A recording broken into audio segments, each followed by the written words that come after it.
Good morning, Cedar Rapids. Hey, salutations. Okay. Brothers, let us all unite! You would rather have us keep the internet than have peace in the world. Like, no, I gotta have my internet.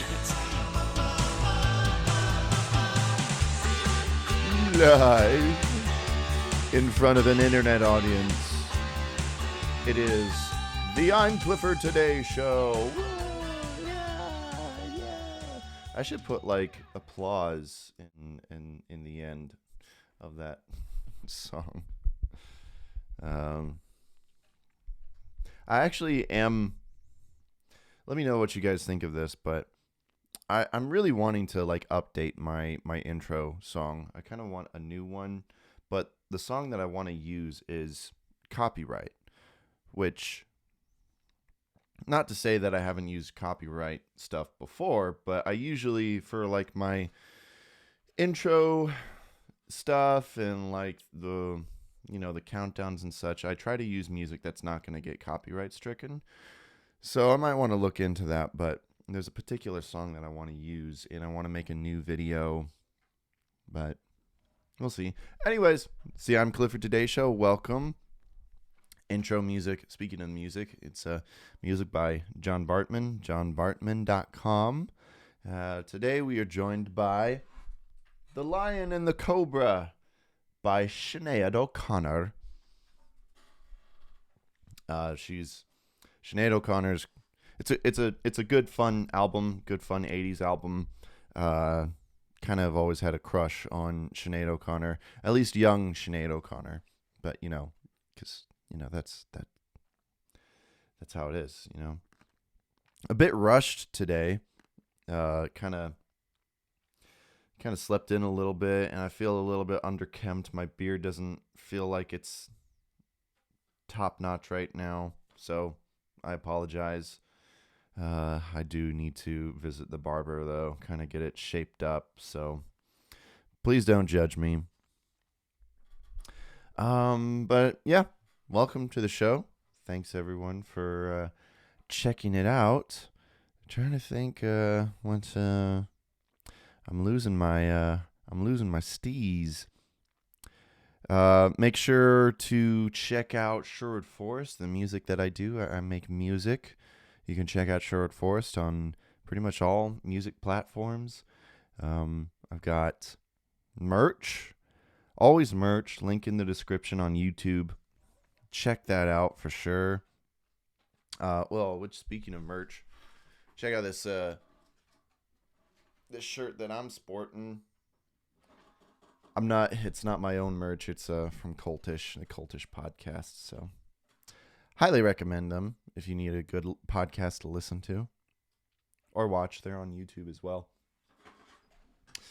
Got a lot to get into today. So, I made a community post on YouTube, which, by the way, if you're not subscribed, go subscribe to my main channel, the I'm Clifford Today. It's just called I'm Clifford Today. And yeah, because that's where I post like all my stuff. That's where I put the live streams and everything. So if you're not already, go to that. I post the live streams, but I also post my main videos that I like edit and put together. But I made a post on it on my YouTube channel because so I'll just say this. I asked, what is a topic you would be most interested in hearing me talk about in the next episode? And it was a poll. The options were how Bethel and Hillsong have taken over our worship set lists, or Derek Webb's new Christian album, The Jesus Hypothesis. The majority chose Bethel and Hillsong, and one person commented, Mark Murphy commented, said, "Man, I'm interested in both, LOL." Here's the thing, is that you guys thought that I was going to talk about one or the other, but I tricked you. I used you for marketing purposes. I basically just wanted to know what would be the most interesting topic to put in the title and the thumbnail, because I'm going to talk about both if I can. So, haha, I tricked you. LOL. Probably shouldn't say LOL out loud. It's not something that you should say.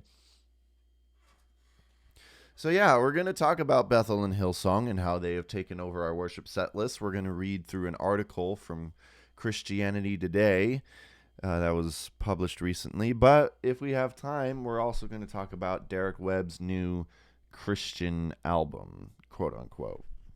But yeah, we're going to talk about that. We're also going to talk about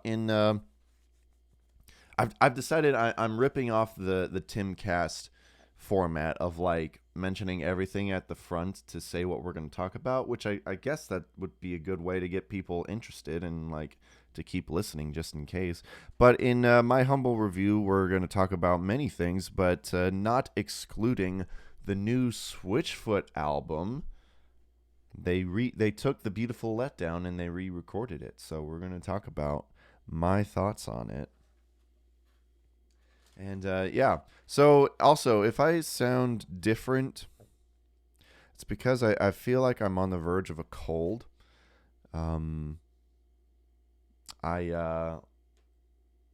think I had my AC on too cold last night, and so I woke up and like, you ever had those mornings where you wake up and it's just like your throat is encased in phlegm and everything, and you're like,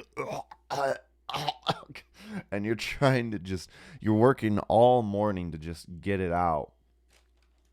That was me this morning, and I still feel like that my voice is kind of pretty like low and hoarse. I don't know if it sounds sexy or not, but my friends would probably say, oh, it always sounds sexy. But that's because they support me. I remember there was a time where where the word sexy was bad. And maybe I don't know, probably shouldn't say it. I don't know. I don't know what I'm saying. Okay, first we do have some housekeeping to do. Plenty of conversations that I had on the last video, which I appreciate it. I appreciate the support and the interaction, everyone. I love it. Thank you so much. And I had a conversation in the comments with Chaz Bozono, and he asked me that age-old question that everyone wonders. He asked me if I liked Skillet. And thank you for the question, Chaz. I know we had a little conversation, but I'll just kind of summarize it. He asked me if I like Skillet, and if you guys have been a fan of, been following the show for a long time, you'll know that I'm not so much a big fan of Skillet. There was a time where I had my phase of, I guess it's nu metal-ish. I don't know if Skillet is necessarily nu metal, but it's definitely in that realm. I like a lot of metal, but just not that kind. It's like, I liked Skillet's older stuff personally, but their new stuff just doesn't speak to me. And I've complained in the past how a lot of it it seems too mechanical and computer heavy, overproduced, and it just doesn't sound real enough for me.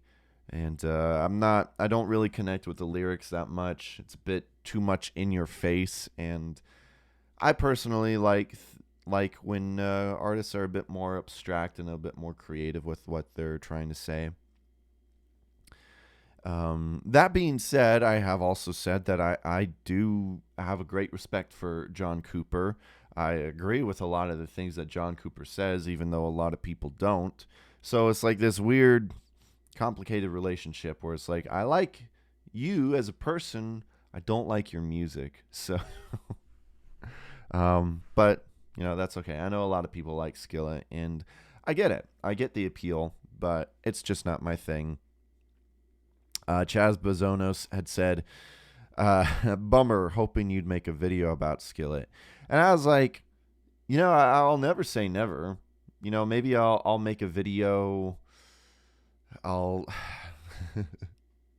maybe they'll come out with an album that's so bad that I'll want to review it, but maybe I'll want to make some sort of like documentary about them, maybe about John Cooper and the things that he's done. So I'll never say never. And Chaz also said, if you listen to Skillet's new album, I think you would change your mind. It is worth listening to. I've listened to most of the singles, and it still doesn't really seem that different as far as Skillet albums go. I'm sorry, but if you like it, that's totally fine. Chaz also asked me if I liked Red. Now, Red I used to be like a huge fan of. I was a bigger fan of Red than Skillet back in the day, even though they're kind of still, they kind of sound similar just a little bit, but I appreciated most of Red's arrangements. I liked their string arrangements. I liked their songwriting. I like Mike, I think that's his name, the lead singer. I liked his vocals. I did fall off of them, and I stopped listening to them regularly. But I did mention in my my top favorite song, Christian pop songs of 2020. They made it on the top 10 list, and I did admit that maybe some of it is nostalgic, but I kind of appreciated the one. I can't even remember the name of the song of the one single. But long story short, I have an appreciation for them. I just don't follow them as much. Chaz says I don't very much care for Red. So why'd you ask me, Chaz, if you don't care for them? But that's okay. Thanks for the conversations. More comments on last week, not last week's episode, but on the last episode. So we had someone comment on the episode before. He gave me some of his favorite songs that he would add to a Christian Easter playlist, and I made the mistake of thinking that he was someone else that had been a part of the channel before, and I totally messed it up. I'm sorry. I think you guys have like kind of similar looking profile pictures. I don't know, but I also had problems. I had trouble pronouncing his name, and so he helped me out with this latest comment album. And I'm gonna try to do my best to pronounce it. Nelwy Leslie.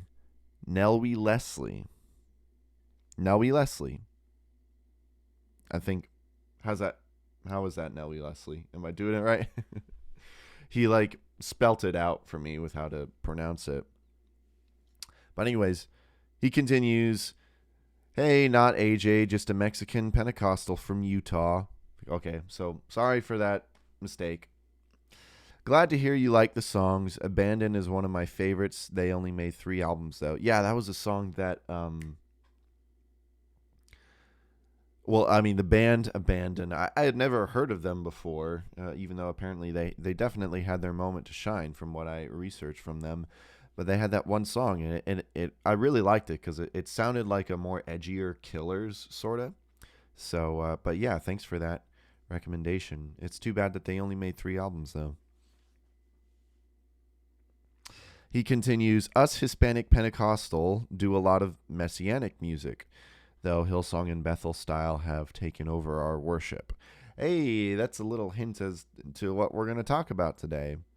But that's cool that you guys do messianic stuff. I don't know very many churches that have that theme, so that's cool.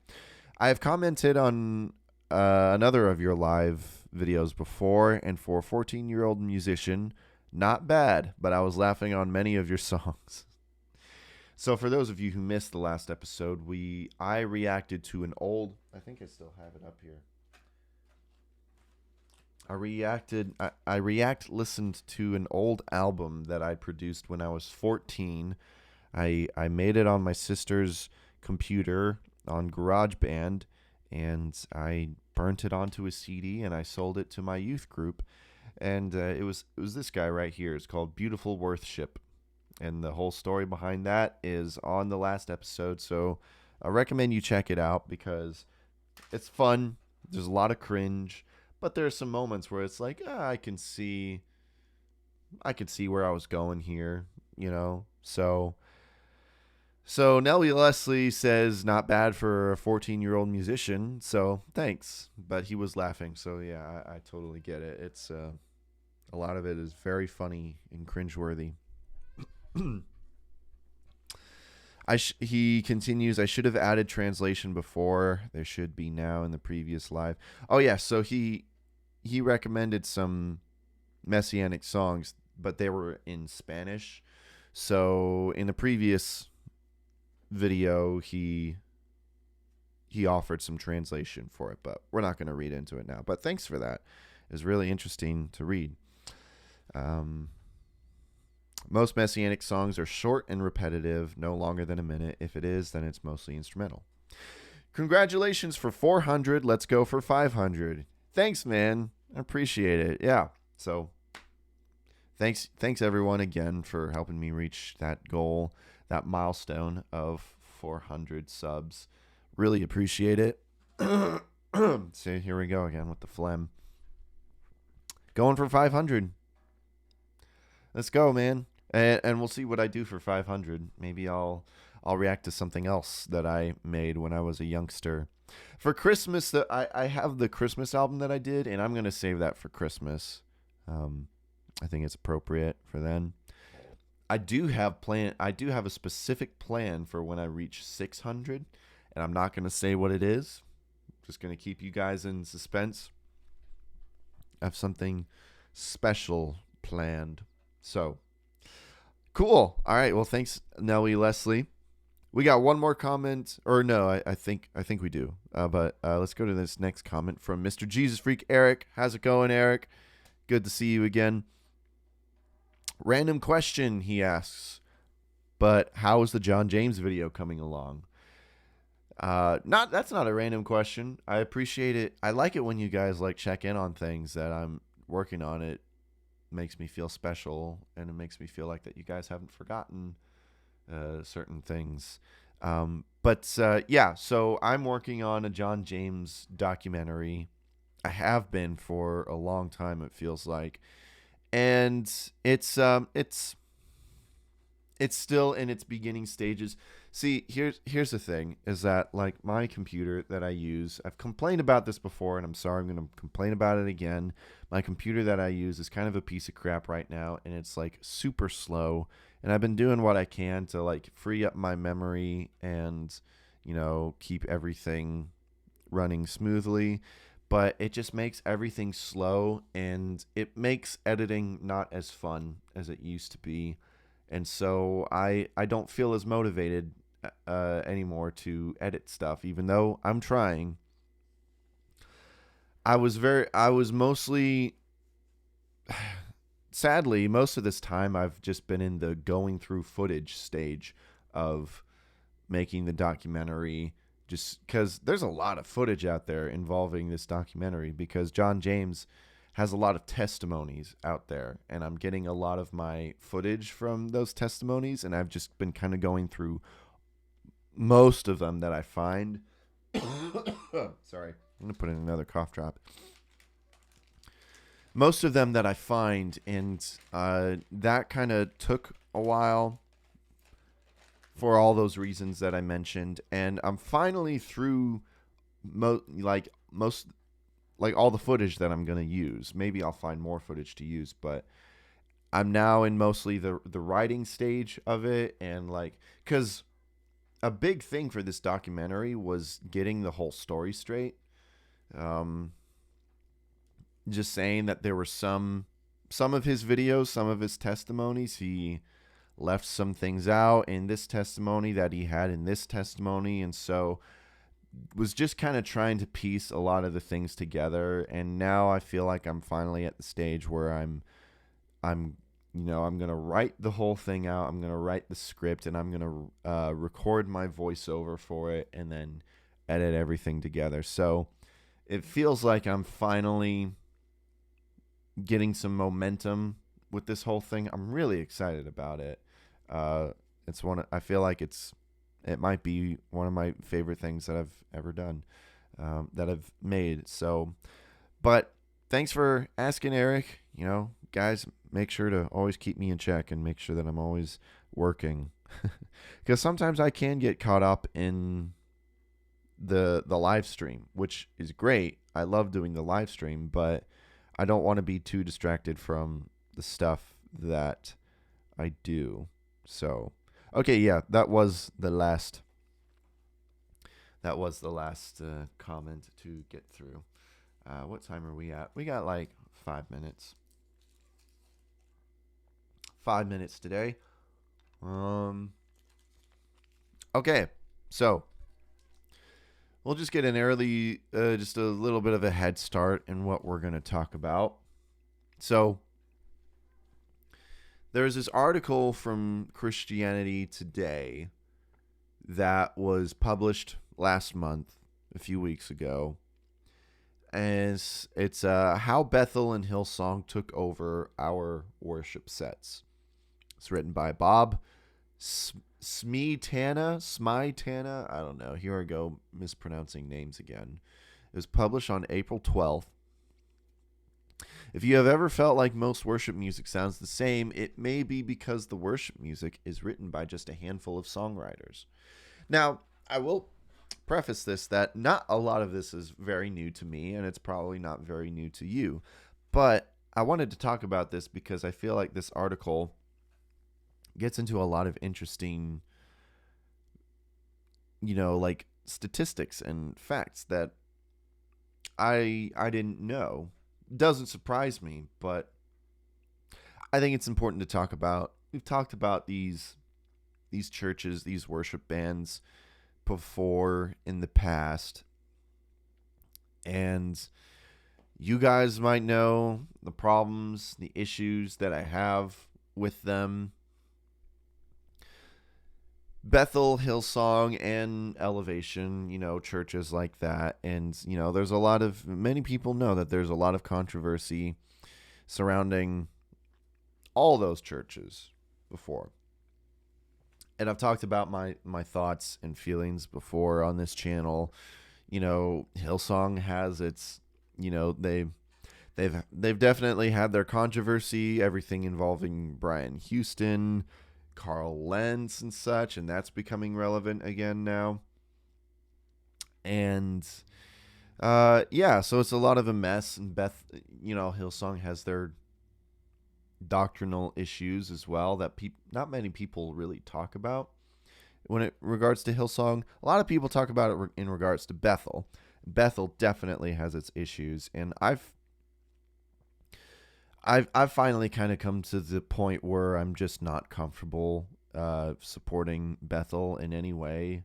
I avoid talking about their music if I can, because I'm just not comfortable with the things that they've taught there and the way that they do their ministry.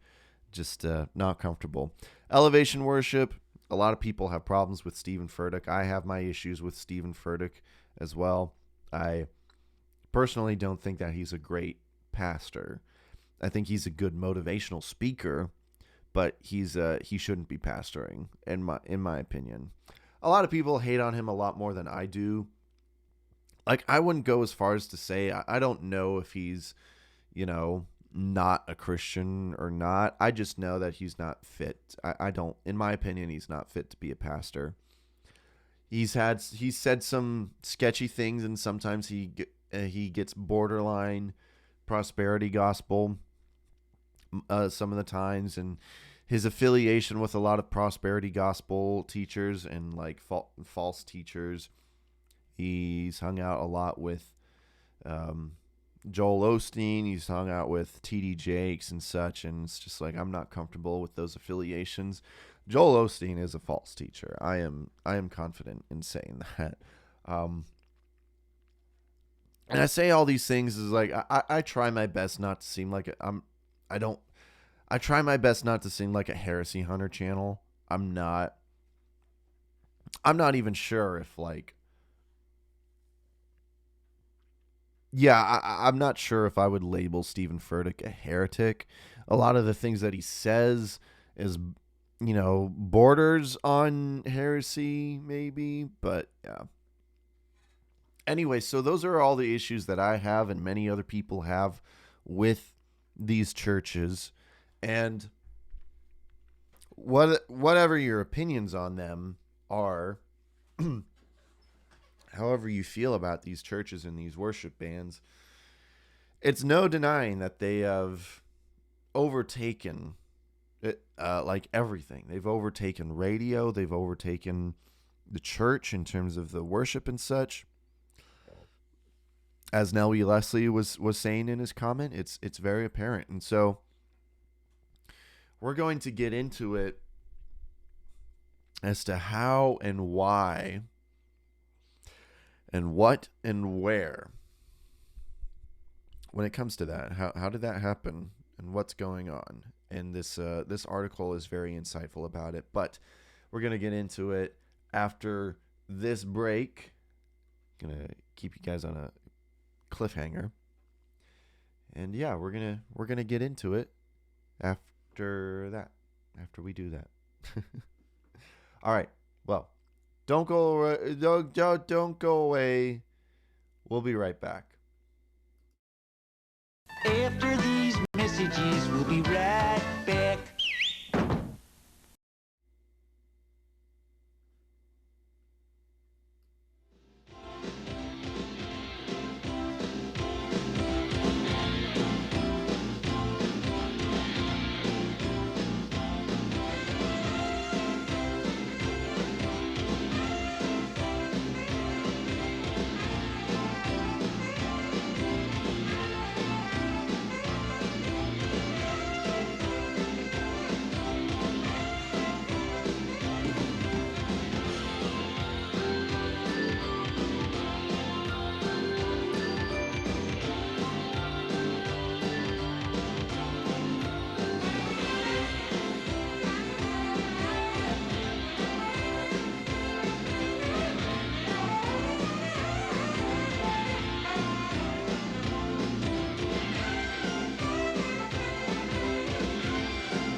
Okay.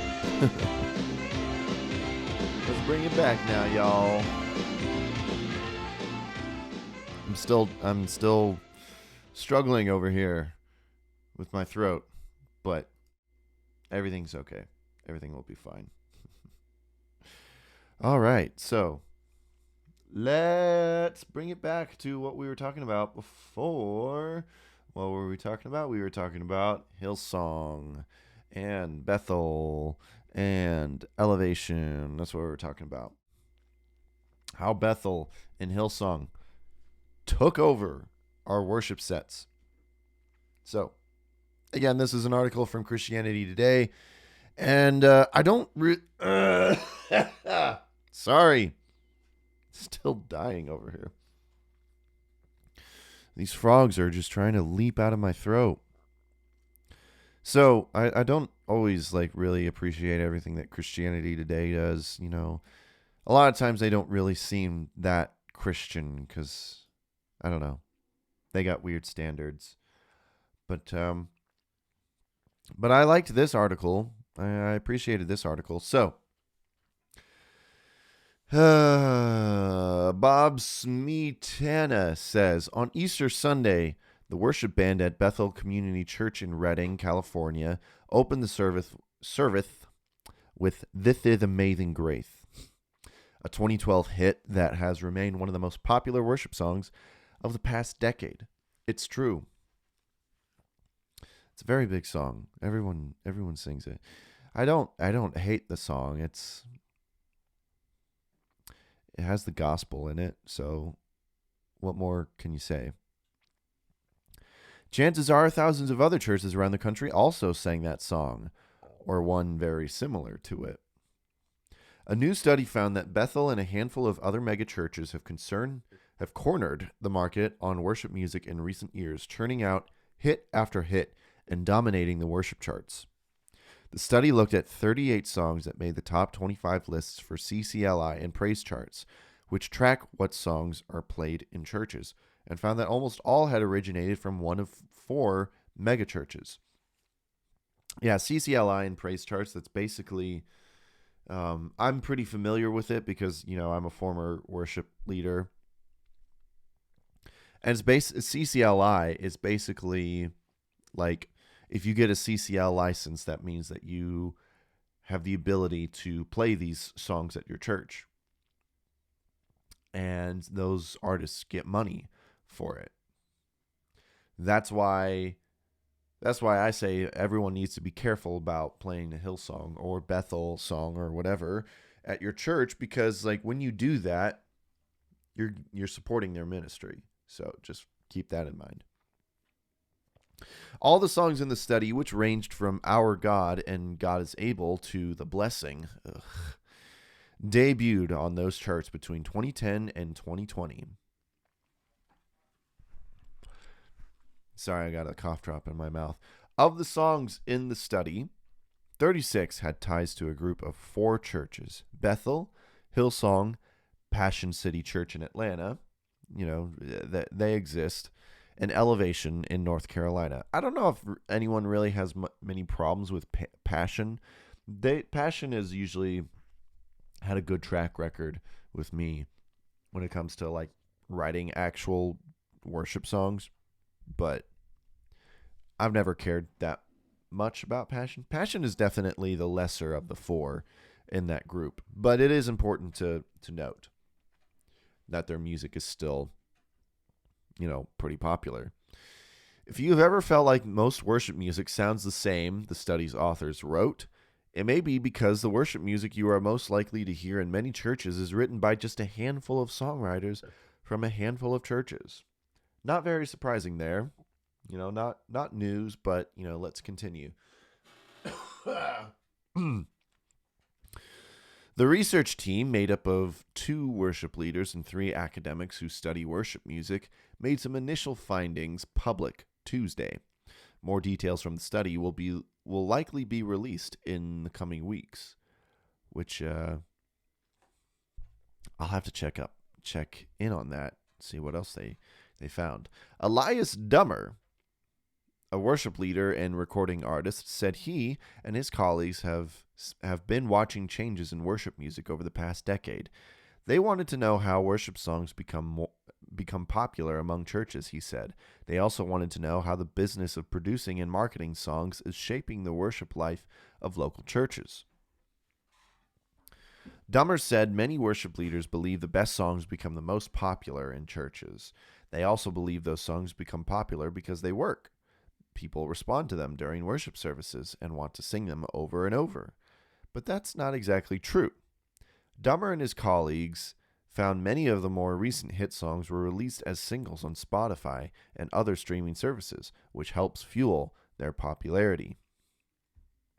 There are actual mechanisms by which songs become the most significant, he said. It's not just whatever songs the Holy Spirit blesses that make it to the top of the charts. Yeah, and this is a big problem that I have with modern worship music and how people in the church today treat worship music. And I'm saying this from experience as a worship leader, and it kind of really rubbed me the wrong way. How worship basically became karaoke. That's basically what it's become. Sorry, there's a dog with like the most high-pitched yip outside. Sorry. But yeah, worship has basically become karaoke at church because, and what I mean by that is worship music is basically a chance for everyone to sing their favorite songs. It has I feel like most of the time, it has very little to do with wanting to worship God and more about being able to sing your favorite song.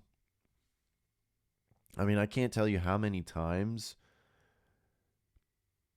I was approached as a worship leader with requests, songs that people liked, that they wanted to sing. Which is fine. I mean, I get it. There's nothing wrong with liking a worship song and wanting to sing it, but like, I always felt like that some people just really miss the point of worship, and it basically becomes karaoke because karaoke is just a chance to sing your favorite song. And I guess it's not a sin, but I think there are way too many people who go a little too far with that. And it doesn't help when when worship teams like Bethel and Hillsong really take advantage of that. And, it kind of feels like it's less about making a worship song that glorifies God and more about what's going to become a hit, And I think it's disgusting, actually. And maybe not all the songwriters are very aware of what they're doing. Maybe it's more subconscious, but like you can't say that that's not in the back of their mind when they're writing songs. Like, okay, what's going to be big on the charts? What's going to be big on Spotify? And, what's a song that everyone's going to want to sing every week, So, continuing the article, for their study, researchers compared popular worship songs written before 2010 with those written from 2010 to 2020. Those earlier songs were often associated with individual worship leaders such as Chris Tomlin and Matt Redman, rather than with churches, and came from a variety of sources. I remember that. There was definitely a time before like Hillsong and Bethel like just dominated everything. And I mean, it was kind of the beginning of the end. Many people have complained who are like longtime fans of CCM about how like people have said that like the 90s were like the last decade of really good creative Christian music that was, that was popular, that was in the mainstream. That was like the last era. And some people may think that it's the best era of Christian music. I think that kind of depends on when you grew up, but it's very true that once the 2000s came around, worship music was just slow. And they talk about this in the Jesus Music documentary, and they kind of treat it as like a good thing. And I think there's good and bad about it. But like once the 2000s came around, you had Michael W. Smith. He did his worship albums. And then Chris Tomlin came onto the scene, and, Matt Redman. And then all of a sudden, the bands that we knew and loved that, developed in the 90s were releasing worship albums. And worship was the thing. It was starting to become the thing from 2000 to 2010.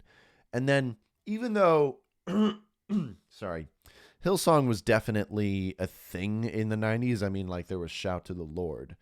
But it wasn't as prevalent as it was about to become once the 2010s came around. Because it seemed that, like, worship teams and churches figured, hey, worship music is getting really popular in Christian music. I think that we can get a piece of that. And thus began the invasion of the worship bands. Hillsong, Elevation, Jesus Culture, Bethel. I'm going to try to name off a lot of the ones that I know. North Point. I think that's that might be Andy Stanley's church. Passion.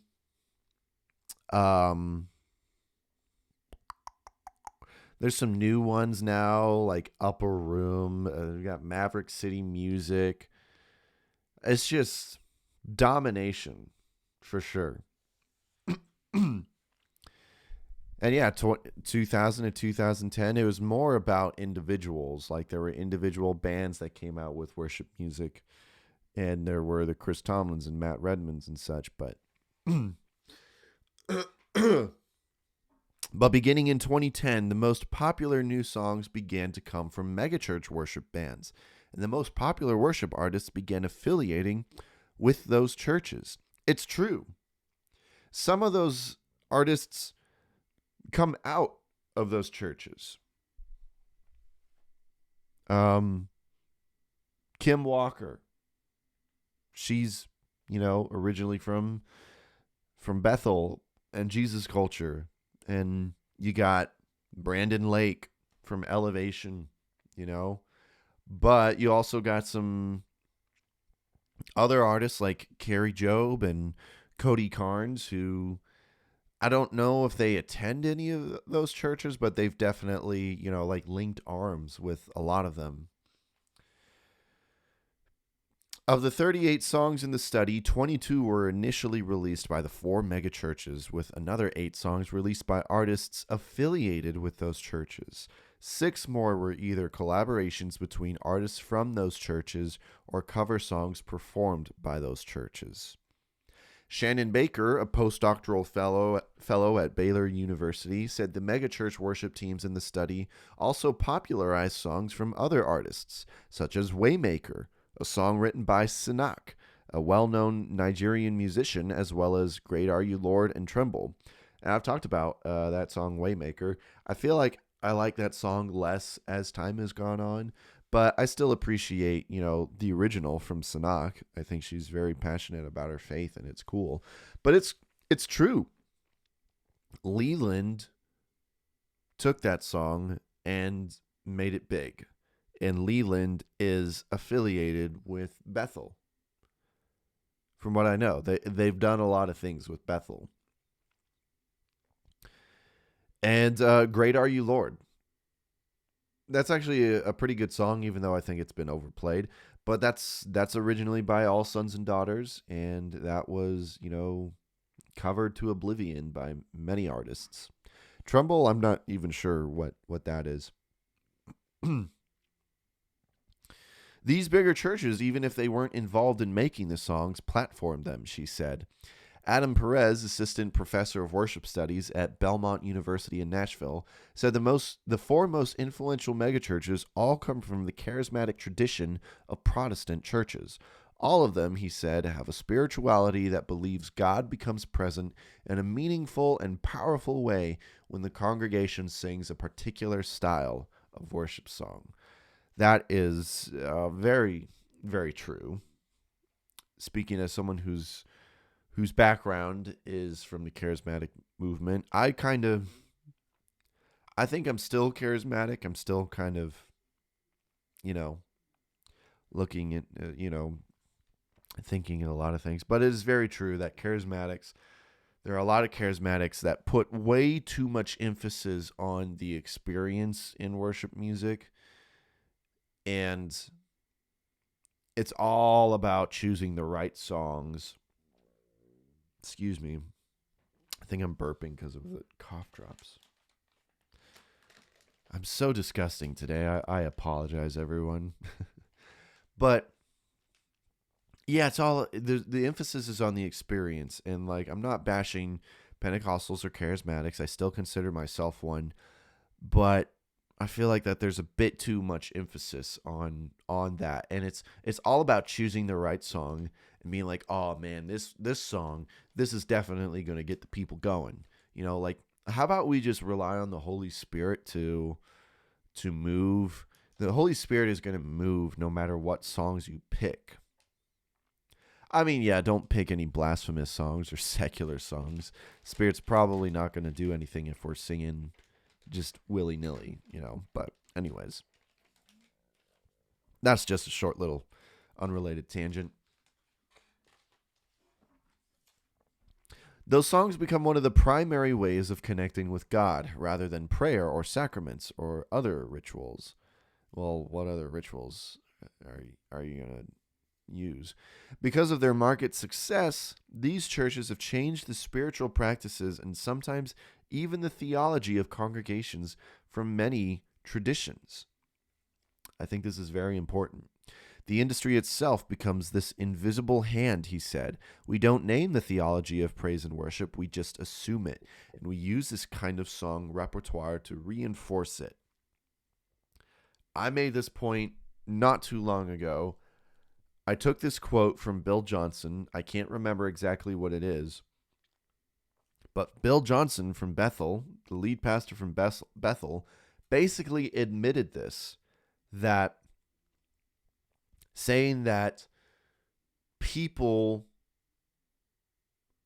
you can change a person's theology just through the music that people listen to. And there are people who will do it without question. They will not question the theology of a song just as long as it sounds Christian enough. And then like throwaway lines in the songs will just, they'll just ignore them and accept them. And that is definitely a thing. There have been many songs from my past in being a worship leader where I've been like, why do we sing this song? Like, this contradicts things that we believe, So it's very true that worship music has basically become the guiding invisible hand into like what people believe. A lot of worship music has the potential and danger to shift our theology because it's a song that sounds nice and it sounds emotional and we just accept it, And that's very dangerous. And that's why I do my best to introduce good worship music to you guys. Like, I love talking about sorry, I'm going to sneeze. Sorry. I am. I'm getting worse as time goes on. So, what was I saying? Oh, that's why I try my best to introduce good worship music to you guys. Like, I do love talking about the indie rock. I love talking about all the different genres of music, but I think in this day and age, it's important to introduce people to good worship music as well. And I have a little bit of that for my humble opinion in later in this episode. But yeah, so we do need to be careful about the worship music that we allow into our churches, that we allow into our Spotify playlists during, for our prayer time. We need to be careful. We need to be more observant. The study did not look specifically at the lyrics of the most popular songs. Baker did say she's looking at those lyrics for a different project and found a few trends. For example, she said, few of the most popular songs talk about the cross or salvation. Few of them talk about the cross or salvation. A lot of it is, what is God doing for me now? And what has God promised to do for me in the future, she said. This is very true. This is very prevalent in a lot of worship music. It's become narcissistic, basically. It's become all about us. It's become all about what she said, what is God doing for me now? And what has God said that he's going to do for me?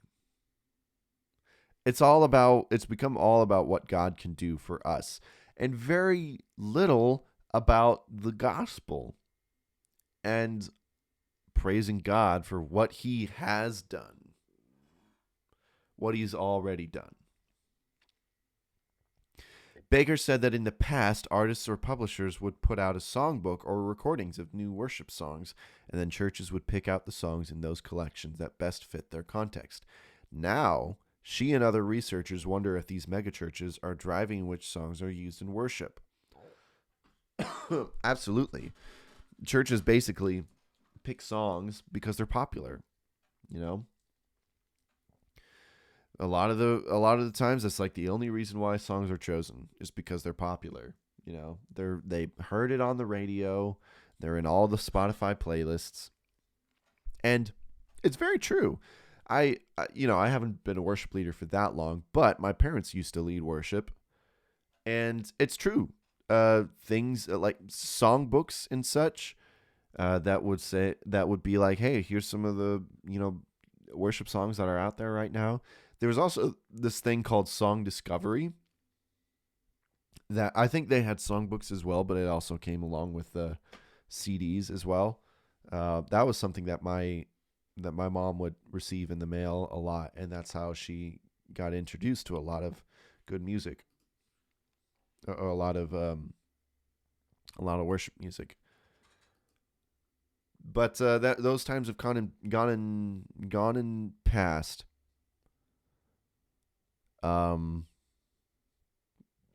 Now it's just all about what's trendy, and yeah. The study is based on data about popular worship songs obtained by Mike Tapper, a religion professor at Southern Wesleyan University. Tapper and his colleague Mark Jolicoeur. Sorry.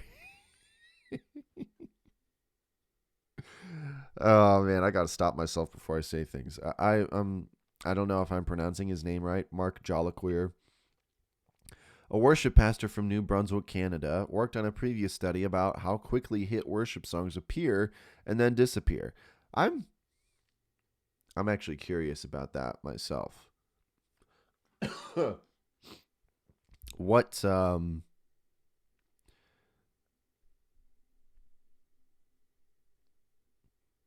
What causes a song to be like popular in churches and then like make it go away? Like what predicts that? Jolicoeur said any concerns about the theology of the four megachurches or the recent troubles at Hillsong, which has had several pastors resign in scandal, don't seem to affect the demand for their music. This is really sad, and it's kind of surprising. I kind of thought that like Hillsong would suffer like a major blow with all the controversy, but apparently not, which is sad. I mean, it's not like, I don't condone cancel culture or anything, but I just think people need to stop supporting them. People need to stop listening to them. There's a difference between cancel culture and just deciding not to listen to their content or support them. The popularity of megachurch worship songs doesn't surprise Leah Payne, professor of American religious history at Portland Seminary in Oregon. Payne, who studies the Christian music business, said it likely reflects broader worship patterns. While most churches in the United States are small, most Christians worship at large churches. Makes sense. Large churches means a good amount of people. So the more of those that we have, of course, that means that they're going to have the majority of Christians. The 2020 Faith Communities Today survey found that about 70% of worshipers attend the top 10% of churches. The fact that the worship music of megachurches has a bigger share of the worship market corresponds to the practice of worshipers, said Payne. Payne doubts that scandals at churches such as Hillsong will affect the popularity of their music because people have a relationship with the songs, not with church leaders. Of course, makes sense. I mean, granted, there's a handful of hymns that we love and enjoy, and the people who wrote those songs are not perfect people. You know, some of them have, they promoted really, really sus doctrine. So, of course, there is something to say about, enjoying the art and not agreeing with the artist. But when some of that art is heretical, borderline heretical, or just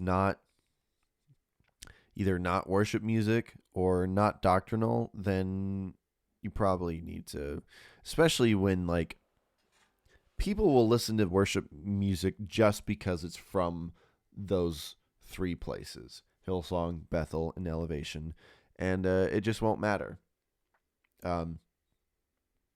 So, yeah. Payne said worship bands at the most popular megachurches have a knack for creating great pop songs. And they know how to connect with mass audiences, both in person and through streaming services. They can go toe-to-toe with some of the biggest acts in music, she said. I mean, it's already true. I mean, we had Maverick City Music. Weren't they at the Grammys? I think they were. And they were on The View as well. So it's definitely a thing. And so now there's this whole, you can see, if you're watching on video, there's this whole list of the top worship songs from 2010 and 2020 and the affiliation of, who they are. Excuse me. So, yeah, you have all these songs even though they're from different artists like Carrie Job, All Sons and Daughters, Francesca Battistelli, Phil Wickham, they all have these affiliations with Bethel. And they've collaborated and such. And then you have Elevation Worship, which you have Brandon Lake, Carrie Job, Cody Carnes, all affiliated with Elevation Worship. Hillsong Worship, Hillsong United, all affiliated with Hillsong. Passion, you had Matt Redman, Chris Tomlin, Michael W. Smith, Pat Barrett, Christian Stanfill, all Passion. And then North Point Worship, it just has one song. Phil Wickham's just Phil Wickham. So, yeah. So, that's what more is there to say, except that it basically just kind of goes along with things I've already said. It's we need to listen to better worship music. We need to stop blindly supporting these ministries. It's just brand recognition. It's just brand loyalty at this point. And it has nothing to do with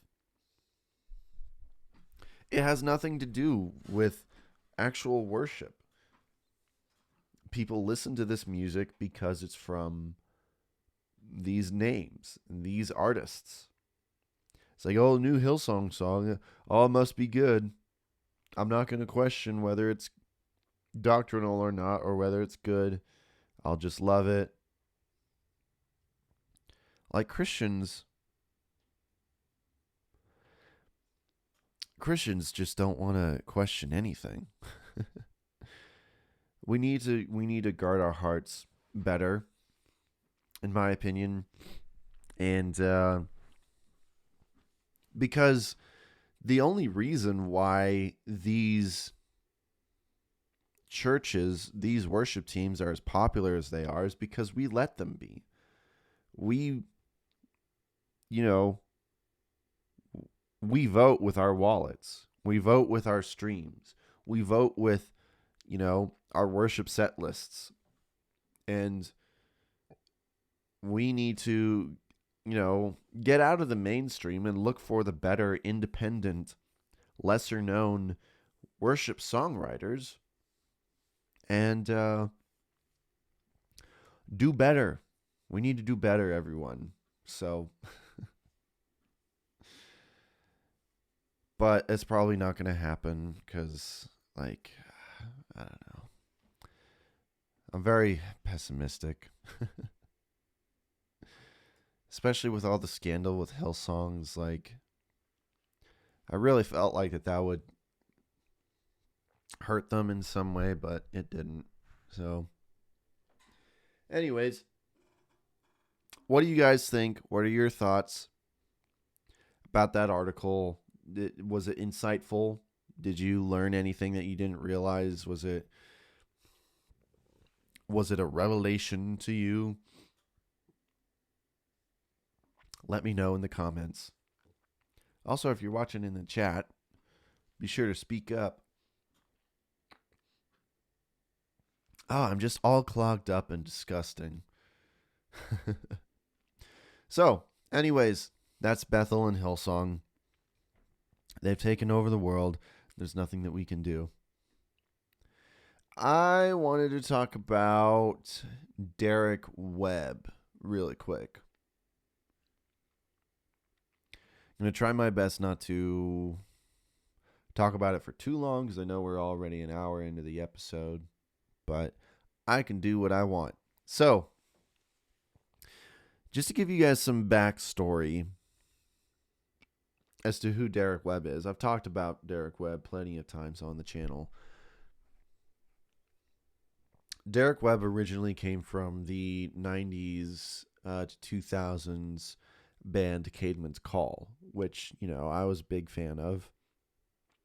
Very recently, they came out with their re-recorded version of their self-titled album, and I talked about how I enjoyed it for the most part, and it was fun, even with Derek Webb's presence on the album. And Derek Webb has become popular for... He's one of those bigger names recently of Christian celebrities, I guess, Christian, well-known Christians who deconstructed and made it a whole big thing, and he actually deconverted. He was not a believer for a while. And then within the past few years, he kind of made it more apparent that he apparently was a Christian again, I guess. He was he became involved in a church, and he was he was on staff at church, and he said that he was a Christian again. But for me, and for anyone who paid attention to his social media presence. Wow, I cannot talk today. It was pretty obvious that he's, he was still very progressive in his views, in his Christian beliefs. And so very recently he came out with his new album, The Jesus Hypothesis, which he has marketed as his first Christian album in years. It's been a long time since he has released an actual marketed to Christians kind of album. And I want to read this article from Contemporary Christian Music of all places, CCM magazine. It's got to load up real quick.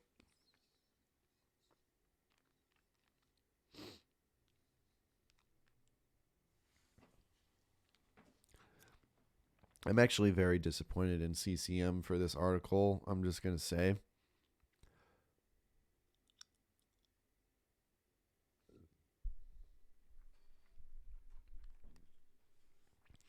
Derek said in the article, I've always liked to say the word Christian when applied to anything other than a human being is a marketing term. It's a category I've mostly tried to steer clear of. In fact, it's been a decade since I've released an album I felt comfortable being rubber stamped as Christian, but I eventually realized that that's precisely where the Jesus Hypothesis belongs. And I'm going to spoil it for you guys. I listened to the Jesus Hypothesis, and I'm just going to outright say it. It's not a Christian album. And I want to preface this by saying, I try my best to make this clear anytime that I rant about, anyone who is deconverted or deconstructed.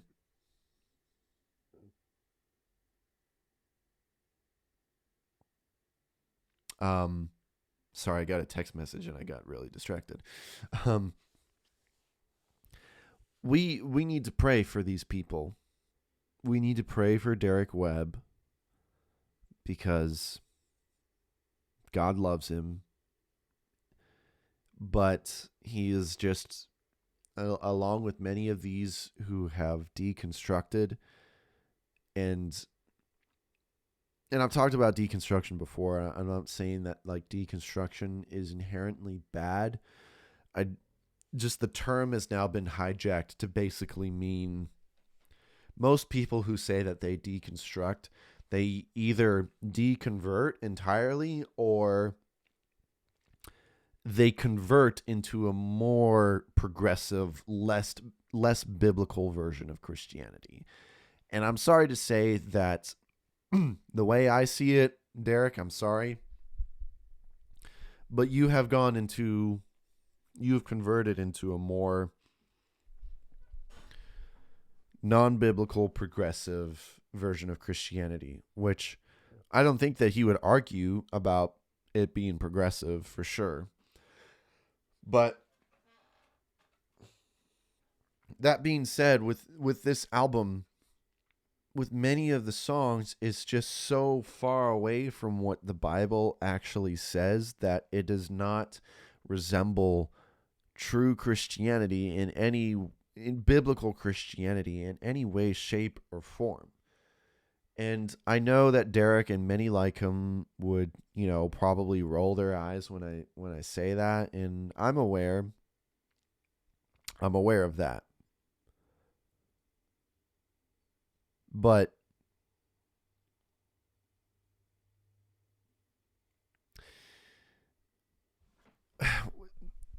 the conversation with this whole conversation about with progressive Christianity and how many progressives are they're never, from my experience, they're never really able to defend themselves. as to why they believe the things that they believe when it contradicts everything the Bible says. And it's like, do you believe that in the Bible that the Bible is inerrant? Many don't believe that the Bible is without error. And it's like, well, then how do you justify your faith? Where does your faith come from? What is the foundation for your faith? If you have no foundation, it's basically based on how you feel. So how do you justify that? Anyways, so sorry, before I get on a rant, I'm going to talk about a little bit of this album and basically show you guys how non-Christian it is. No matter what Derek says, it is not resembling anything that relates to biblical Christianity. And I'll just mention some of the songs on here and some of their lyrics.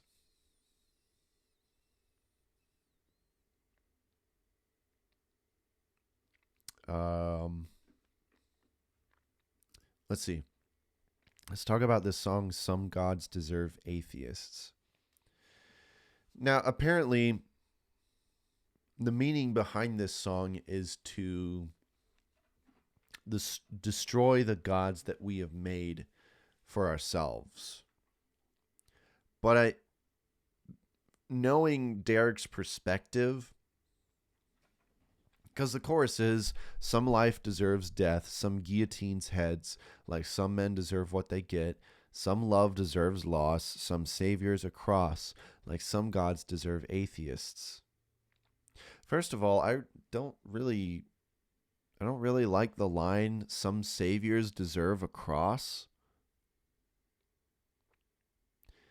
If he's referring to Jesus, you're saying that Jesus deserved the cross. I think that was the whole point of the cross, that Jesus didn't deserve it, but he took it anyway. He went on the cross anyways. Some gods deserve atheists.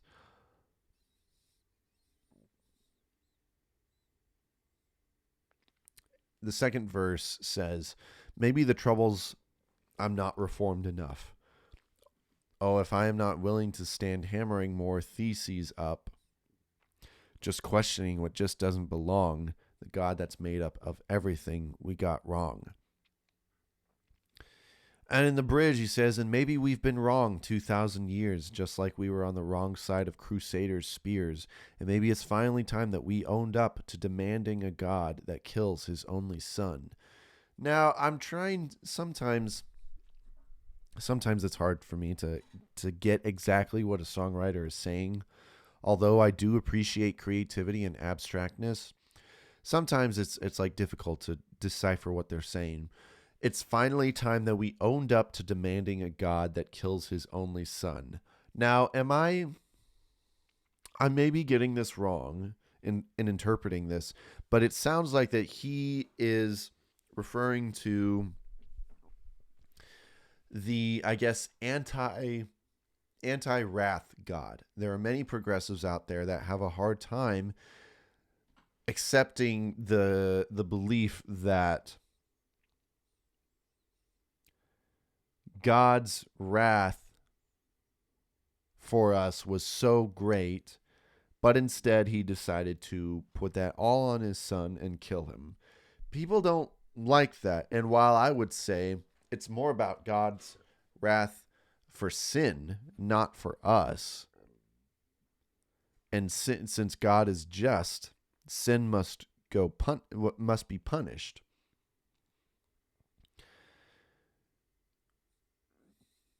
Because that's just who he is.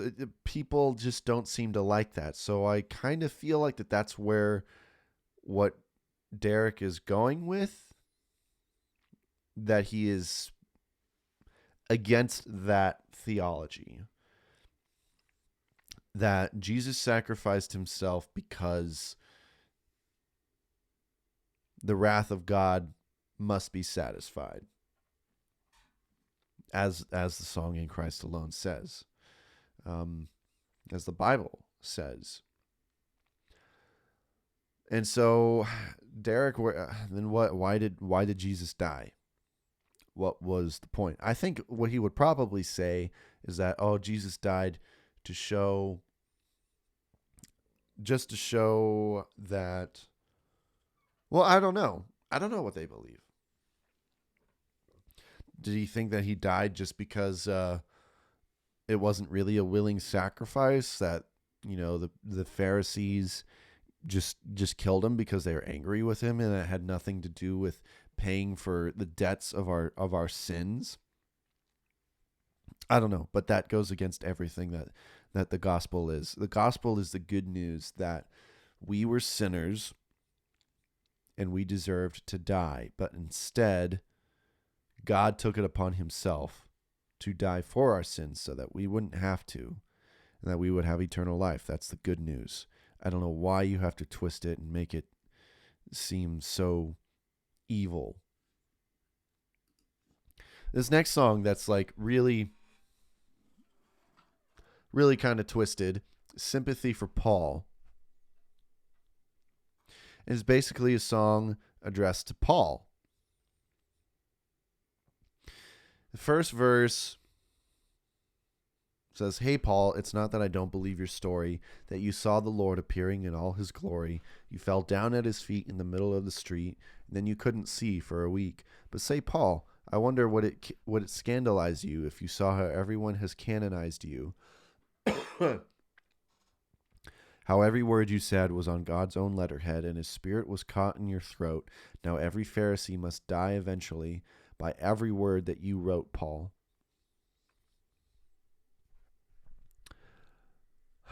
But hey, Paul, brother, don't misunderstand me. After all, we're so alike that it's uncanny.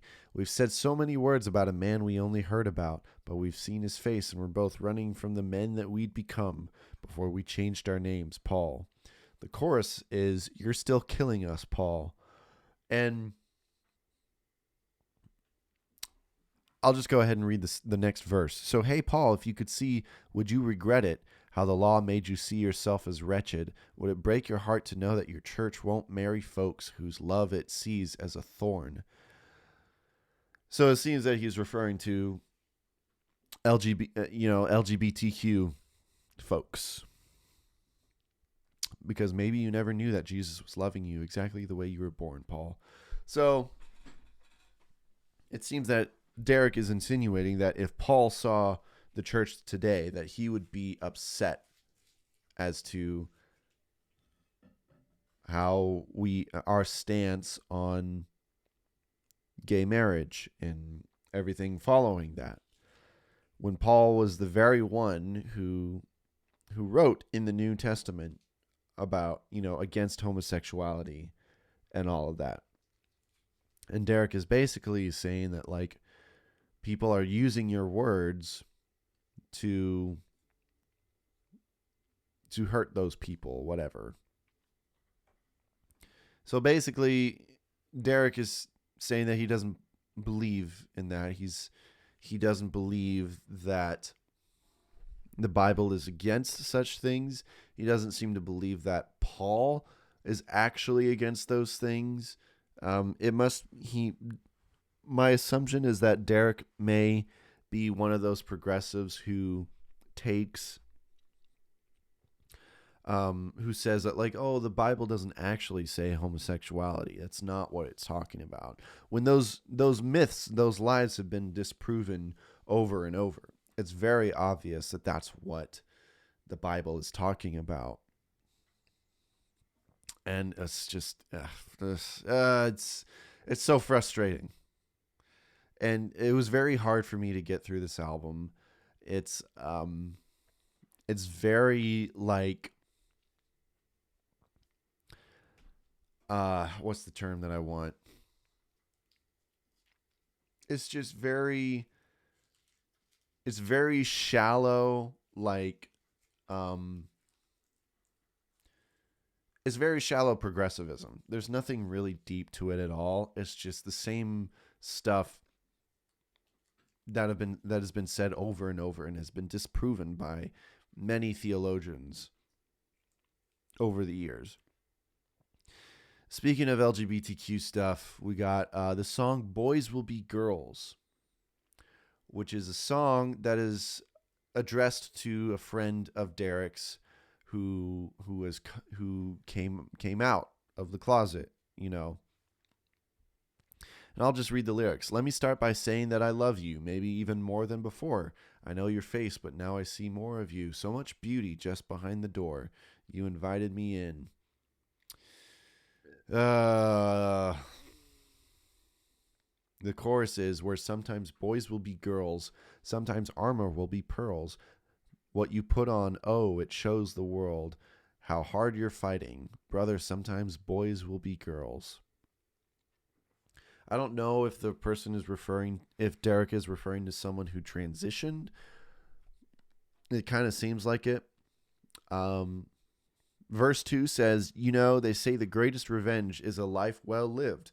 So the loudest F-U, sorry, I should censor that. So the loudest F-U and the greatest gift you could ever give, they are one and the same. And this last verse is very telling. I heard Jesus loved and spent his life with those who were abandoned by proud and fearful men. So if a church won't celebrate and love you, they're believing lies that can't save you or them because you're so beautiful by any name. What lies are you talking about, Derek? I would love for you, not that you're ever going to see this video or respond to it, but like, what are you talking about? What lies? Is it the lies that are in the Bible? Because you're basically just admitting that you don't believe what the Bible says. So you can't call yourself a Christian, man. And you're talking about, you know, the church won't celebrate and love you. You're talking about celebrating sin. The church shouldn't have any problem loving everyone, loving individuals, because, you know, that's what we're called to do. But we are not called to celebrate and accept sin. That's what it is, you know? So I'm sorry, but I'm not sorry though. And yes, Jesus loved he loved the marginalized. He loved the most hated people. But you know what he always did? He called people out on their sin and challenged them to live a holy life dedicated to God, to let go of their sin. He never accepted anyone's sin. He accepted people in whatever, whoever they were, whether they were a man or a woman or poor or rich or crippled and sick. He loved all of them, but he challenged everyone to leave their sinful lives behind. Look at Zacchaeus, the wee little man, and wee little man was he. Zacchaeus was so convicted that he left his life of sin. Anyways, let's go to a couple more. God in Drag. What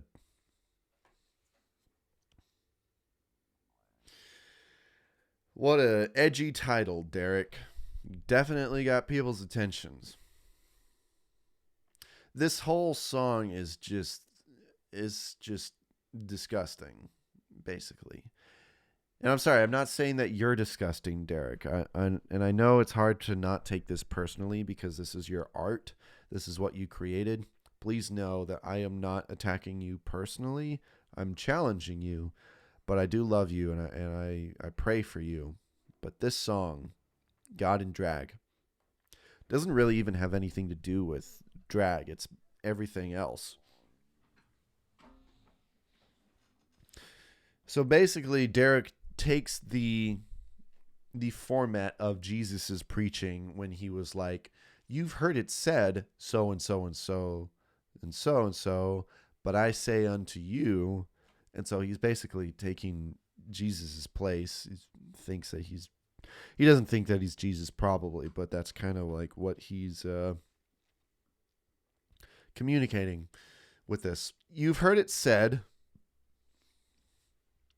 Oh, God spoke words, if you can read him. With his very breath he breathed him, and only righteous men received him, till all at once he just stopped speaking. Divine decree on every page, without error or mistake. See, this answers my question. Derek does not believe everything in the Bible. He does not believe that the Bible is without error or mistake. Slavery, murder, incest, rape, for everything a time and place. Don't trust yourself, just turn the page. You know it takes the eyes of faith to really know what's what. Again, shallow progressivism, arguing, complaining about the slavery and the murder, incest, and rape in the Bible. He's just like every atheist ever to criticize the Bible, be like, oh, but there's slavery in the Bible, there's murder, there's mass murder, there's incest and rape, when I'm not going to go into it now, but there are plenty of videos that like explain what this is, and how the fact that God doesn't condone rape or any of these things. Just because it's in the Bible doesn't mean that he condones them.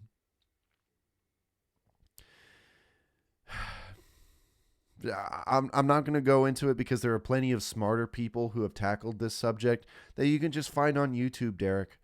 It's not that hard. I just don't have enough time to go into it myself. Maybe some other time, but I'm not as eloquent and smart as other teachers and such that have talked about this very thing. You think that you're so smart by pointing out these things when you're not. These things have been tackled plenty of times by wise and intelligent teachers. And no one ever says to just ignore it and turn the page. It's fine to tackle these things. I mean, I don't know, maybe you had not as good history growing up. Like maybe there were people in your life that didn't allow you to question things when you were growing in your faith, and I would say that was wrong of them. But just like try harder, Derek. I'm sorry. Continuing on, you've heard it said, oh, God so loves, but he'll reject you. If you choose, he will respect you. And for all time, he'll disconnect you from his love and those who've left you. And in the skies, live on without you, while the devil's flames surround you. In the place that he designed to, for eternity, remind you of the choice that's now behind you. Either way, I bet you'll break a sweat. Yeah, that's kind of how it goes. People reject God. They go to hell. I'm sorry that's to be so blunt, but it's true. But the truth is that God wants to save us from that eternal punishment. But progressives just can't seem to fathom a just God who can have no part in sin.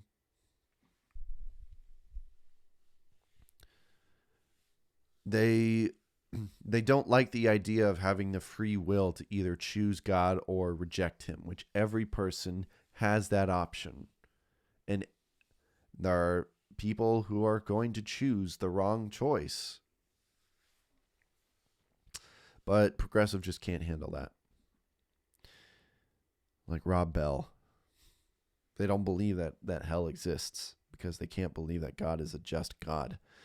You've heard it said, oh, by the time you're born, oh, it's too late. You don't even get a say. That's free, but that's free. There's free will, but not today, because great-granddad has sealed your fate when he believed the talking snake who deceived his perfect mate. He just took the fruit and ate, and one bad apple's all it takes. When all humanity's at stake, even just a little taste poisons the very root. Yep. And then Derek has to say, oh, but I say unto you, it says into you on here, but you're beautiful and free. See, it seems that Derek seems to, have this, he's very heavy in on this, like, oh, you're beautiful and perfect. I know that sounds nice, but Derek, it's not true. By ourselves, we can do no good. We are not good people. We are not beautiful and free if we are apart from God. It's this universalism that you are trying to promote. Stop trying to make people feel good when people are in danger of being separated from God entirely. By ourselves, we can do no good, but with God's grace, we are saved. With God's grace, we are made righteous. And that's only when we accept it. Only when we accept it and, accept Christ into our lives. And you've heard it said, oh, God made Eve from Adam's rib to help him out and raise his kids so he could rule while she submits and take the blame for what he did. And that's the way that God designed it, then the way the state defined it, and now the church won't recognize it. If you should need to reassign it because you're just so sick of hiding somewhere between husbands, wives, zeros and ones. I feel like he's tackling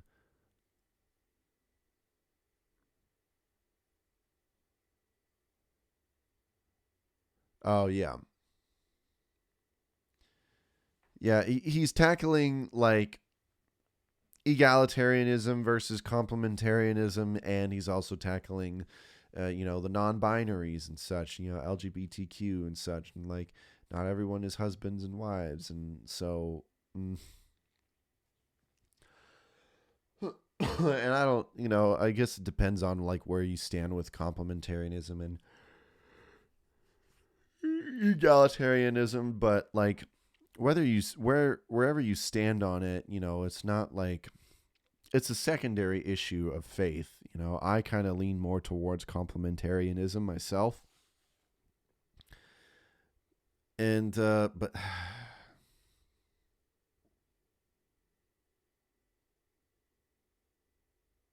anyways, moving on. You've heard it said, God gave up his only son to suffer and die for what you've done. Like lambs for a millennium. Oh, he hates the bullet but loves the gun, and violence is the holy way. If you don't call out his holy name, whether sinner or saint, he'll be held just outside the gate. So love your neighbor every day, but use the wrong words when you pray, and you'll be without excuse. But I say unto you, you're beautiful and free, such a lovely melody. If you're really listening, you can hear me singing all wrapped up in righteousness rags. Baby, you're like God in drag, dressed up like the real thing. So, anyway, I don't want to go any further. There's also, that's basically all it is. It's just, this is not biblical Christianity. It's, don't let him fool you. And CCM magazine, I'm so disappointed. Like, if you read the magazine, it's like in full support of what he's saying and what he's trying to get across. And don't be fooled by this, everyone. Derek is still lost. And I know to all the progressives that I'm going to seem lost to them, and then I'm just going to look like a judgmental Christian. And, I'm aware of that. But we can't be doing this. It's just so...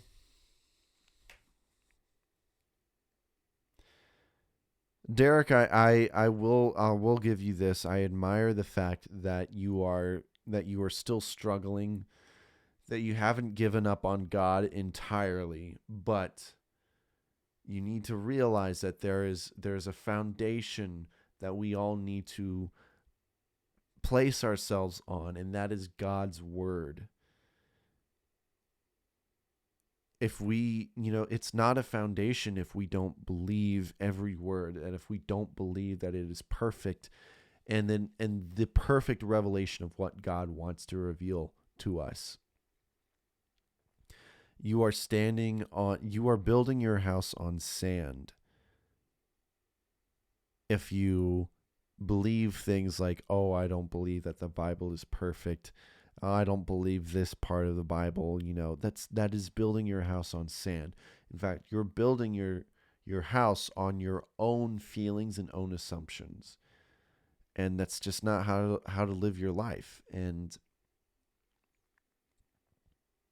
so I'm praying for you, Derek. And I'm sorry, but this album just really frustrated me. It's also just the fact that like these arguments that he's laying out in these songs are they're not new, and they're not original. Like, it's basically just like every progressive Christian's complaints about biblical Christianity just put into an album, and it's not that original. I'm sorry. So yeah, I would not recommend the Jesus Hypothesis from Derek Webb. It is musically like, okay, it's fine. And I guess there was like one song that I liked, but it's only because it's not related to like anything Christian or theological. And that was the song Car Crash. It's a song about his dad. Basically about being sent to a nursing home and struggling with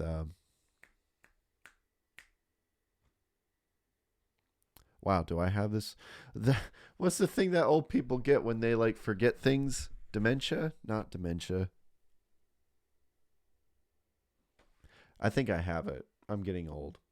But anyways, it's a very sweet and sad song, but it's like the only song that I really liked on the album. Musically, everything, the album is fine. I've always thought that Derek Webb is a very talented musician and songwriter, but theologically, lyrically, and everything, it's just so lost. So lost. So pray for Derek and everyone else who's fallen astray to this progressive religion, basically. So, and I'm sorry, guys. Today, I know the last episode, it was all about fun, but today was about a lot of complaining. But, that's me. But it's time to talk about some good stuff. We're going to get into my humble opinion. That's just what we're going to do. So I had a few things that I checked out the past couple weeks that I really enjoyed. Firstly, it is finally out. Our good friend of the channel, Benjamin Daniel, who has been on the channel. He was on my audio feed video. I interviewed him on the show. He's been the only person that I've interviewed on the show, even though I've tried to get others.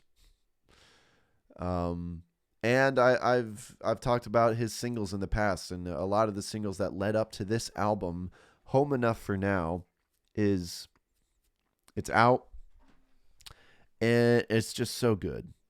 Not surprised in the least how good this album is. It's so for those of you who don't remember, Home Enough for Now is basically Benjamin Daniel working through the grief of the passing of his mother. So it's going to be deep, it's going to be rough, it's going to be emotional, and that's exactly what this album is. And it's incredible, I think. It harkens back to some other things, like Tyson Motzenbacher's Letters for Lost Loves was also about the passing of his mother. And it harkens back to A Grief Observed by C.S. Lewis, which was a book written about him going through the grief of the passing of his wife.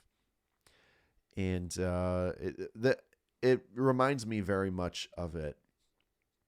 There's some great songs that like just really go raw into his emotions. And I saw someone say, and I agree, that like this album really is about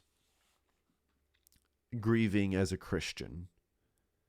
And one thing that I love about this album is that it's not all about hopelessness and depression. Like in the end, Benjamin surrenders to God and his will and accepts and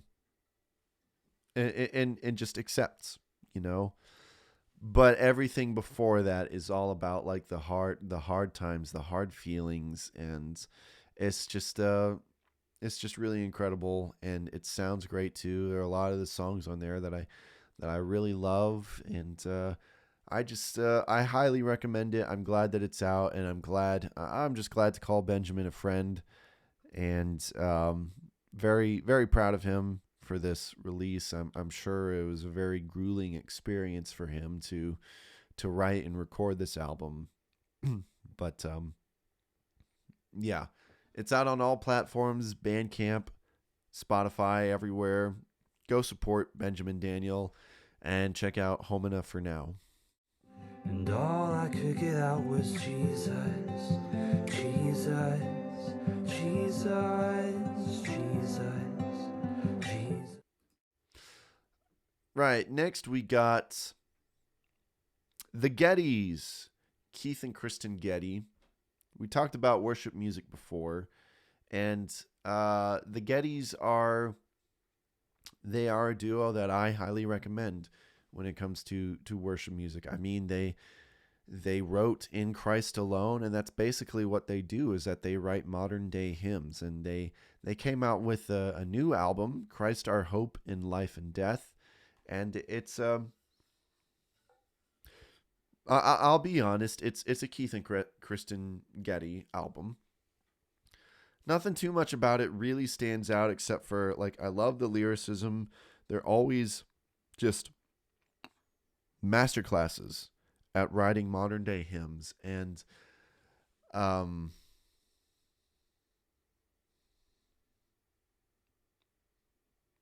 excuse me, decreased Dampule, please get off of my channel.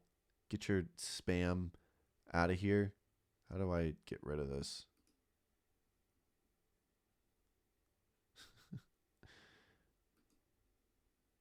Oh well, that'll just stay there. Whatever. Sorry, pardon that interruption. Keith and Kristen Getty write songs that I would definitely recommend to all worship leaders to play, to sing on Sunday mornings. I think they're excellent. It's excellent music for that, and this album is no exception. However, I will say when it comes to a lot of their production and their recordings and such, it doesn't really appeal to me that much, and I can't really find myself going out of my way to like just listen to this album, because some of it is kind of just like not incredible. Like, it's fine. I think I would rather hear other people's covers of it and hear like interesting renditions of it. Because otherwise it's just kind of, the music is, it's fine. It's so nothing to really write home about. There are some good moments for sure. They get a lot of inspiration from like Irish music, and that influence is there in some of their songs. In some of their songs, they also have their daughters sing on them. I like those moments as well. But it's mostly like I just recommend them because of their lyricism. I really like their lyricism and their catchy songs and arrangements and such. I feel like I'm coming across really harsh against this album. I really don't feel that strongly against it. I really do recommend it, especially if you're a worship leader.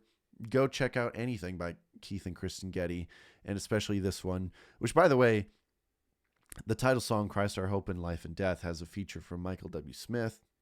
So if you're a Michael W. Smith fan, you'll appreciate this. But yeah, I do overall recommend Christ Our Hope in Life and Death by Keith and Kristen Getty. Go check it out.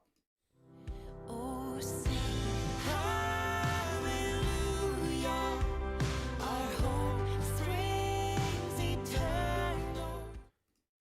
I definitely would recommend Keith and Kristen Getty any time over Bethel and Hillsong. So I think maybe that's the thing, is that they're a good substitute for it, where their music seems very heavily influenced by like modern worship music trends, at least the way that they mix their music.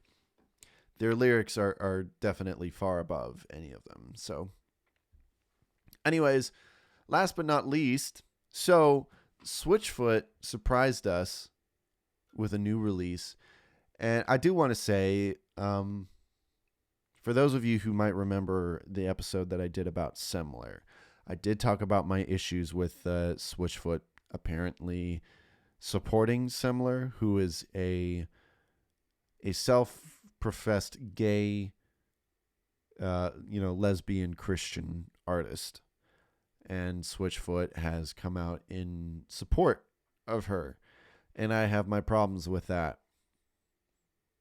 So, but I don't know anything else about where Switchfoot is at with their faith. I'm just going to assume that they're still believers who are just very confused about some things. So that's all I'm going to say right now. But the 20th anniversary for The Beautiful Letdown, was this year, which is crazy. It's crazy to think that that album is 20 years old. And they decided to remake it. So in very like Caedmon's Call kind of fashion.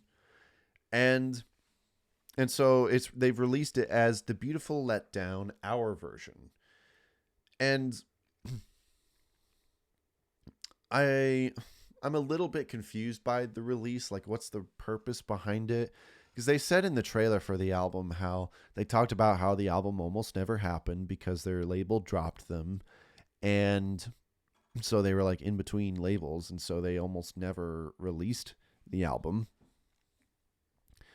And they mentioned something in the trailer about like how I think they said something about how when they made the album, it was more to please a record label than anything. And so now this was their version that they would have made if they didn't have those pressures. I feel like that's what they're saying. I don't know. But basically the album is just it's kind of a paint by numbers copy of the original with a few creative liberties. It's arrangement wise, it's not too different from the original. In terms of production, there are some differences. I'm not an expert on a lot of those things, but I'm sure that like very smarter producers will be like, oh, well, this is different and I don't like how this is different. You really got to be nitpicky with it, but there is differences for sure, especially in John Foreman's performance vocally. It just sounds different. I'm not saying that it's bad or anything. It's just different. And so some fans may not appreciate. This album is not going to replace the original. That's for sure. I don't even know what I'm saying. Like whether I like it or not, like I guess it's fine. It's just like, I don't really always understand it when artists do this, when they just re-record one of their more famous albums. It made sense with Caedmon's Call because that album had gotten out of like print, and so this was just kind of a special way to bring it back, even though I would have also liked it if they remastered the original and re-released that. I'm okay with remasters. I think those are fine. They're remasters are basically just a way to, maybe perfect some things in the production, but not really change anything, not re-record anything. Anyways, it's not a bad album. It's just that it's never going to take the place of the original. Beautiful Letdown isn't even really. It's not even my favorite Switchfoot album personally. I'm much more of a fan of. I really like Hello Hurricane and Vice Versa's. In fact, I think Vice Versa's was their last great album. And with Beautiful Letdown, it has like a lot of the hits, which I will say it was very. I listened to the original and this remake back to back, and it was very nostalgic. It does have a lot of the hits, though. It has like Dare You to Move and Men to Live and such, which those aren't even my favorite songs from the albums. My favorite songs were the less appreciated ones, like The Beautiful Letdown, I think is an underrated track. But so unpopular opinion, I don't think The Beautiful Letdown, it's not my favorite from Switchfoot, but it is a classic, and I respect it for what it is.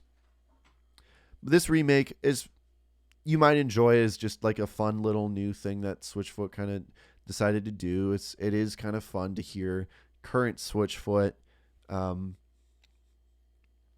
replaying their album. Basically, it's just different in different ways, and I guess nostalgia is always going to kind of be like, yeah, but it's not like the original. So. But, if you're a Switchfoot fan, I would recommend it. Check it out, and see if you like it. Let me know what you guys think. Do you like the original? Do you like this new remake? How different is it for you? Do you like it better than the original? Do you think it's better in different ways? So, let me know your thoughts. I've got mixed opinions about it. So, anyways, Switchfoot, Beautiful Letdown, our version. We were meant to live for so much more. We lost ourselves somewhere we live inside. All right. Well, I think that's going to do it for today. Next episode, I think we got the new Hillsong documentary that's going to be out on Hulu. I think it's already out.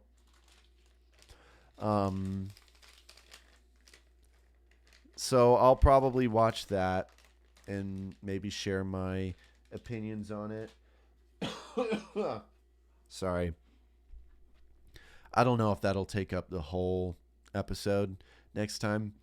I think I might also talk about Reliant K in the next episode, maybe, because there's some recent statements that they made in a recent interview, and I think it's worth talking about, even though it's just a part of a subject that I'm kind of tired of talking about, so maybe I won't talk about it. We'll see. But yeah, I think that'll do it for this week's episode. Thanks so much for checking it out, for checking out the show. Thanks for watching. Leave a rating and review on Apple Podcasts if you're listening on Apple Podcasts. If you leave a review, I will shout you out on the show. I'll also be sure to like and subscribe if you like what you heard and what you saw. Leave a rating on Spotify. Also, there's always Q&As on Spotify episodes, so go interact with those. Let me know what you thought about the episode. Still working on John James stuff. John James documentary. Also, Podwood Forecast. That's still a thing. Go check out our most recent episode about our favorite movies. And buy merch as well. Link in the description, YouTube, and everything. Yeah, that's basically all I got. Tuesday and Thursday nights gaming streams. Be sure to tune in then and watch me play Stronghold. Yeah, anyways, you guys have a great life and a great weekend. God bless. I'll see you later.